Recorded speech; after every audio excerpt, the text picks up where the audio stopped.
Everyone, आपकी Deepika ma'am आज एक नए वीडियो के साथ क्लास 9 चैप्टर नंबर 1 और इस चैप्टर का लास्ट एक्सरसाइज है 1.5। हम 1.5 देखते हैं आप लोग लगा पाते हैं या नहीं। तो इससे पहले 1.5 स्टार्ट करने से पहले हम क्या करते हैं, कुछ फार्मूले देख लेते हैं जिससे कि हमारी एक्सरसाइज इजी हो जाए। तो एक्सरसाइज 1.5 के लॉ दे रखे हैं। Law of exponent for real number. आपको कुछ लॉ दे रखे हैं जो पावर में होंगे, तो हम उसके लिए क्या करेंगे, ए मान लेंगे जिसमें पावर हमारी जो होगी एन और एम, और वो क्या होगी नेचुरल नंबर। और इसमें क्या है, ए क्या है हमारा बेस है जिसमें एम और एन एक्सपोनेंट है। तो इसमें हम देखेंगे, तो जैसे मान लो ये ए है, इसमें पावर क्या है एम और एन, अलग अलग पावर होंगी और ये सेम होगा। जैसे ए सेम है तो हम कोई भी डिजिट सेम ले सकते हैं। तो इसमें मान लो जो हमारा मल्टीप्लाई होगा और पावर अलग अलग होंगी, तो क्या होगा, हमारा जो पावर है वो प्लस हो जाएगी। कैसे, एक एग्जांपल में देखते हैं।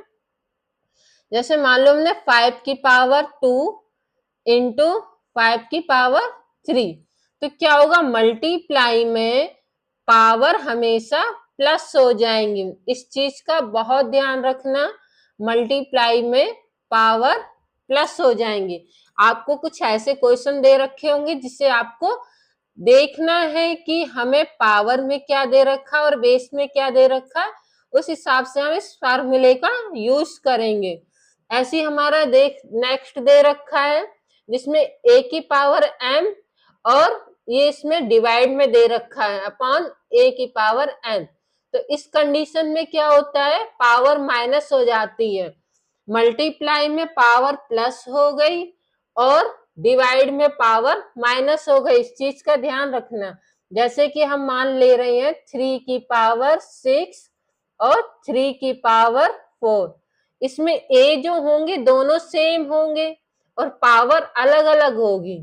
तो इस कंडीशन में क्या होगी, पावर माइनस हो जाएगी, 6 माइनस 4, तो कितना आ जाएगा 3 की पावर 2। तो इस चीज का बहुत ध्यान रखना, मल्टीप्लाई में पावर प्लस और डिवाइड में माइनस। नेक्स्ट देखते हैं। अब इसमें देखेंगे तो क्या हो जाएगा, हमारा बेस जो ए है और पावर एम है और ब्रैकेट लगा है और पावर एन है, तो इस कंडीशन में क्या होता है, ये पावर हमारी मल्टीप्लाई में हो जाती है।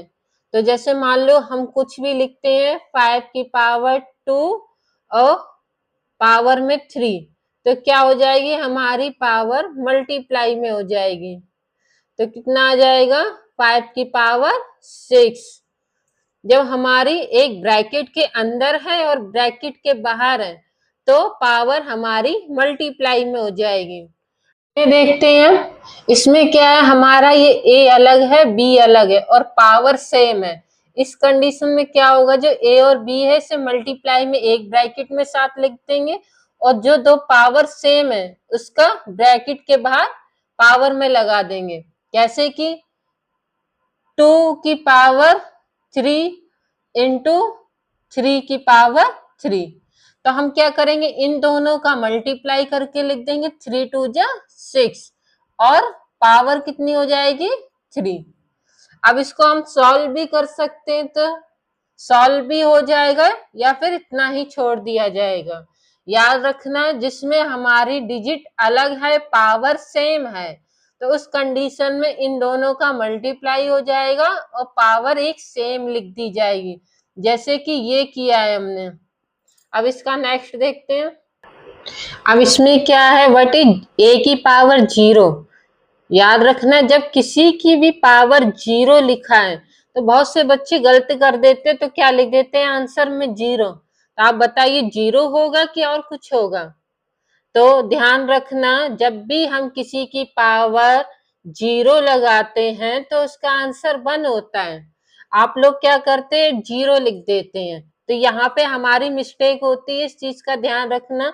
जैसे मान लो हम कितनी बड़ी भी डिजिट हमने लिख दी है और पावर 0 लिख दिया है, तो उसका आंसर 1 होगा। और बहुत से बच्चे क्या लिखेंगे 26 या फिर 0। तो इस चीज का ध्यान रखना, किसी के भी पावर में 0 लगा है तो उसका आंसर 1 होगा।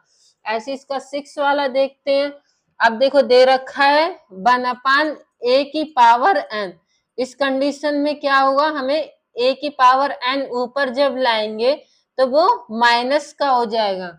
जैसे कि लिखा है 1/3 की पावर 4। जब हम इसे सॉल्व करेंगे ऊपर ले जाएंगे तो याद रखना 3 की पावर -4 हो जाएगी। इसमें हमने क्या किया, जब हमने पावर नीचे डिनोमिनेटर में लिखा है तो हम इसे ऊपर ले जाएंगे तो क्या हो जाएगा, 3 की पावर में माइनस लग जाएगा। ये आपका फार्मूला है a की पावर -n। अब लास्ट देखते हैं फार्मूला। अब इसमें देखते हैं हम, इसमें क्या दे रखा है हमारा n√a equal to a 1/n।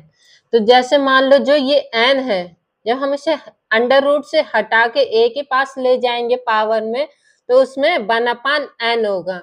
जैसे कि मान लो 2√3 लिखा है, इसे किस तरीके से लिखेंगे, 3 और पावर में हो जाएगा 1/2। इसी तरीके से हम लिखते हैं 3√5। तो इसे जब अंडर रूट से इधर ले जाएंगे तो क्या हो जाएगा, 5 पावर हो जाएगी हमारी 1/3। ये हमारी 1/n में हो जाती है। ये इस चीज का ध्यान रखना। अब हम एक्सरसाइज स्टार्ट करेंगे, एक एक क्वेश्चन सॉल्व करेंगे। उससे पहले इन फार्मूलों को बहुत अच्छे से सीख लेना, और ना आया हो तो वीडियो को पीछे एक बार करके फिर से देख लेना।